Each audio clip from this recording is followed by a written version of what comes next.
To get the Deepika look, let's start with the eyebrows. Using a spoolie and an angle brush, fill in your brows. To clean up the eyebrows, use a little concealer and blend it into the skin. Always use a primer before doing your eye makeup. Dab some on your lid and then cover it with a concealer. Use a light pink shade on the outer corner and blend it inwards. Deepen the outer corner with a mixture of dark brown and black eyeshadow. Blend them together.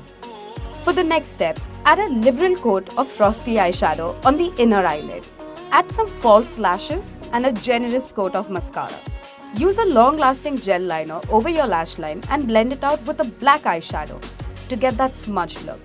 For the lower lash line, use the same dark brown and black eyeshadow and smoke it out. Finish it off with another coat of mascara.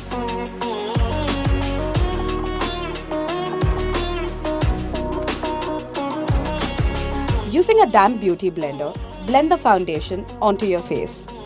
Use a tapping method for a seamless blend. Set the foundation under your eye using loose powder. This prevents your makeup from looking too cakey. To contour, use a shade darker than your skin tone. Apply some blush to get that flushed look. Prep your lips with a lip balm. Pick a nude lip color. Using a brush gives you more control over the application. Moving on to the hair.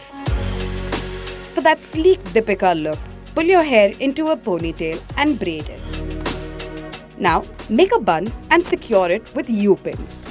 To set the flyaways, use a hairspray. And finish it off with a gajra. And that's it. Now all you need are some chunky accessories.